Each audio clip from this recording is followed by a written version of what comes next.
Buongiorno a tutti e ben ritrovati qua su Radio Rossonera il 16 gennaio del 2024, obbligo di riscatto. Buongiorno Enrico Moiani. Ciao, buongiorno a tutti, ben ritrovati. Dai, passo passo, piano piano, ci stiamo per arrivare, ci stiamo Esattamente. per arrivare. La voce di Henry sta tornando, chissà se tornerà a riaccendersi un po' al calciomercato del Milan che si è un pochino acceso in apertura con un paio di operazioni, il ritorno di Gabbia, l'arrivo di Terracciano e poi in teoria anche da bocca di Stefano Pioli in conferenza di qualche giorno fa doveva rianimarsi ancora con un difensore più che con un Sì. centrocampista, quindi con un secondo difensore centrale. Direttore, chissà se arriva un difensore, non dico Mm. chissà perché sono sicuro che arriveranno, invece tantissimi like a questo video, mi raccomando, cliccate il tasto mi piace, iscrivetevi al canale se non l'avete ancora fatto e attivate la campanella per tutte le notifiche. Mentre stiamo registrando il video è arrivata la notizia dell'esonero di José Mourinho e staff e quindi insomma è costata carissima la sconfitta di Milano, saluta e va il buon Mu e vabbè, pazienza, erano 3 punti facili sempre, fai niente. Peccato, erano 6 punti all'anno che mettevamo in saccoccia. Niente. Magari adesso metteranno anche un Mm. allenatore che non si è fermato tipo al 2009 come principi di gioco, come idee, ma che è arrivato un po' più avanti, ecco. Per Esattamente. carità, il carisma, la verve, l'esperienza, la malizia, no, che tutte le qualità, se vogliamo, i pregi di Mourinho c'erano e ci sono sempre stati. Però poi bisogna anche un pochino progredire, no, nello studio e Mm. nei concetti, cosa che invece Mourinho non ha minimamente fatto da tanti anni. Partiamo dalla pagina di Gazzetta e poi andiamo a parlare di mercato. Allora, diavolo, sogni scudetto. Il mio autofisico si è autosabotato quando stavo leggendo la frase. Garanzia Giroud, aspettando Leao, il Milan ci crede. Il discorso di Cardinale ha compattato il gruppo e rilanciato Pioli, le armi rossonere per la risalita dal mercato al calendario. Va bene. Ragazzi, non ci facciamo male, calma, piano, con grande fiducia, come diceva il press, ma con grande calma, con grandissima calma, perché è stata un'intera stagione di "Oh, siamo guariti, posa, boom, tramvata. Siamo guariti, boom, tramvata. Adesso, se siamo guariti, lo dice un mese e mezzo, 2 mesi, perché anche in questo che è stato forse il periodo migliore da novembre in poi, ci abbiamo buttato dentro Salerno, ci abbiamo buttato dentro la Coppa Italia, ci abbiamo buttato Bergamo dentro stesso. Milan Sassuolo che hai vinto e lasciamo perdere, quindi ci abbiamo buttato dentro comunque delle piccole grandi ricadute, una ti è costata anche la Coppa, ci abbiamo buttato dentro anche la stessa Bergamo con l'Atalanta, Già. quindi la- con molta calma perché il Milan è ancora sulla via del recupero. Aspetterei a accendere sogni strani, anche perché non dipende da noi. Quindi. Non dipende da noi, io inizierei a parlare di scudetto solo se dovessi essere veramente tipo a 4-5 punti dall'Inter con lo scontro diretto da giocare, che è vero che ultimamente è andato in un modo, però non è detto che non possa andare in un altro, perché non si sa mai e Il comunque la calcolo partita. statistico. Quindi puoi parlare di scudetto al limite a quel punto lì. Cioè se sei Mm. a se li metti nel mirino e hai una partita che te ne fa recuperare 3 secchi netti di punti. Cioè non starei a farsi illusioni prima. E poi soprattutto una cosa, le risposte e l'eventuale sogno scudetto non te lo dà il discorso di Cardinale nello spogliatoio. Non te lo dà il sorriso di Teo che prima era spento e invece adesso esulta come un pazzo. Te lo dà il rettangolo verde, te lo dà quello che vedi in campo, quello che succede in campo, i risultati, le prestazioni, quello che ti riaccende i sogni scudetto, te li cancella completamente, che ti fa fare un bel cammino, che te ne fa fare uno brutto. Poi sì, per carità, le cose di contorno possono aiutare, un minimo influenzare, ma le risposte le dà il campo. I dettami li dà il campo, il valore, il livello lo dà il campo, sia nei risultati che nelle prestazioni. Detto ciò, caro Henry, facciamo un attimino la tara su quello che potrebbe essere il nostro percorso da qui in avanti, anche perché influenza, credo, la scelta del difensore. Sì, Ora, questo è il nostro prossimo calendario. Andiamo a Udine, poi ospitiamo il Bologna, tutte una volta a settimana.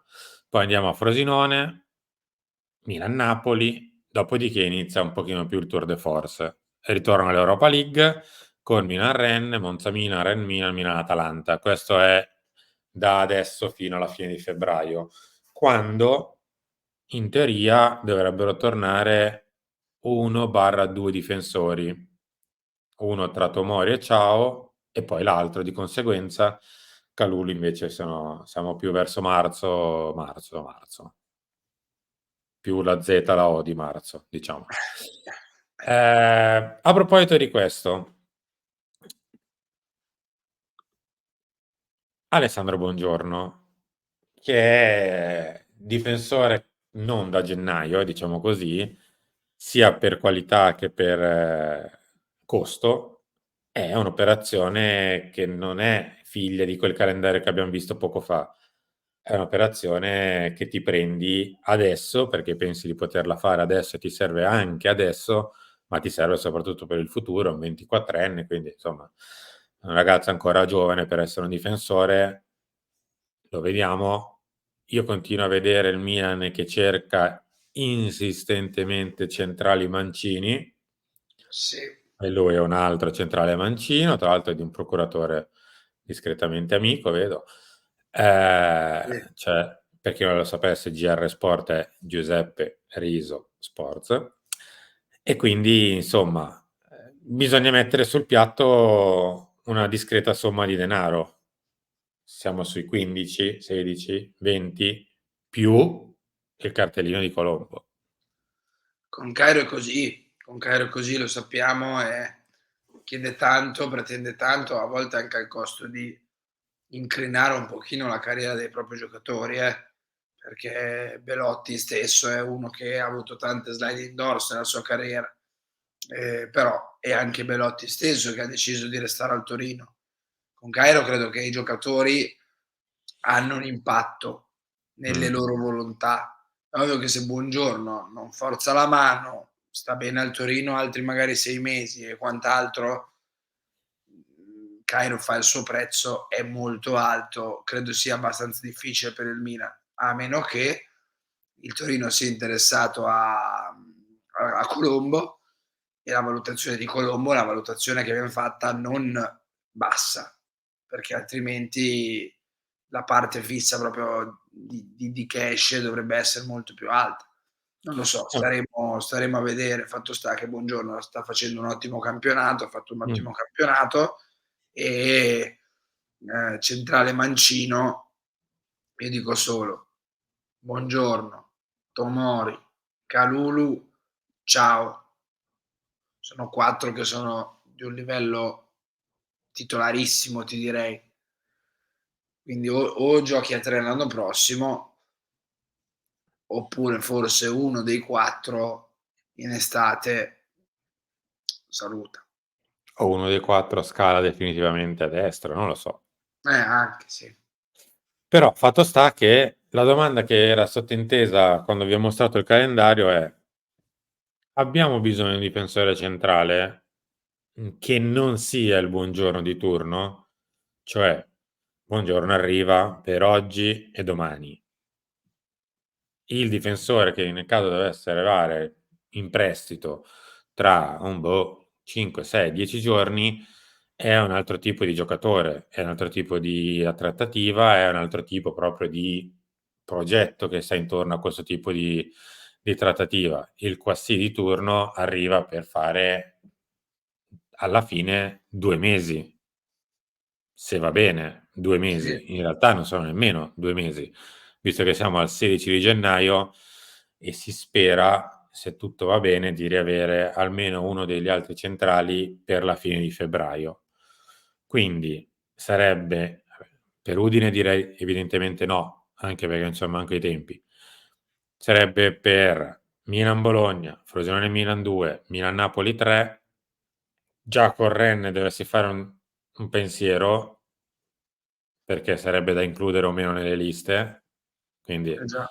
perché ne escluderebbe qualcun altro, e poi e Monza-Milan, forse anche Milan-Atalanta. Sono 1, 2, 3, 4, massimo 5 partite. Forse proprio per questo ha più senso magari andare a cercare un difensore che anche per il futuro, non prenderne uno tanto per No, ma tanto per perché il Quassì di turno, ve la faccio rivedere perché magari qualcuno se l'è persa, cioè, non ha avuto ritmo quest'anno, quindi no, 0. o ha un fisico incredibile e quindi appena mette piede a Milanello è pronto per giocare titolare o comunque per dare una mano, almeno nelle prime partite che abbiamo fatto vedere, ed è abile e arruolabile subito, nonostante praticamente in una stagione a 4-5 mesi dall'inizio ha giocato quanto?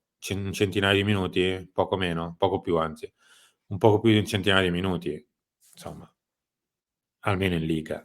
Quindi, No, no, non penso sia il nome giusto, ripeto, forse è per questo che adesso cerchi un giocatore che poi vada bene anche per il futuro, perché prenderne uno tanto per così in prestito buttato lì non ha senso. Secondo me Buongiorno e Brassier sono 2 centrali che ti danno una mano adesso enorme, ovviamente, te li ritrovi poi in estate e capisci come impostare la tua difesa, con il nuovo allenatore che suppongo arriverà. mm, A prescindere che sia un allenatore che allena a 2, a 3, a 5, a 4, a 1, a prescindere da questo, avere un lotto di difensori più corposo, più importante, ti fa fare delle scelte, delle decisioni, dove l'allenatore arriva, capisce chi schierare, chi non fa parte del suo progetto per come gioca, chi non è, diciamo, non fa parte dei soliti piani, no? Della squadra, e poi fai delle valutazioni.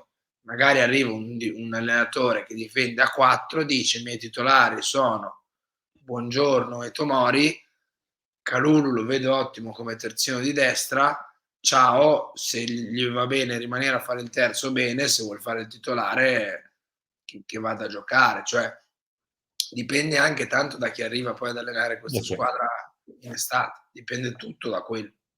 Harry, noi siamo arrivati in chiusura. Ci ritroviamo tra poco per Chiama Milan, poi ci ritroveremo alle 13 con Lunch, alle 16 con il Talk e poi vabbè, in serata avremo la nostra pillola del meglio di. Quindi, Henry, grazie. Grazie a te, grazie a tutti, ciao. Buongiorno a voi e alla prossima. Buongiorno al Milan, magari. Salve.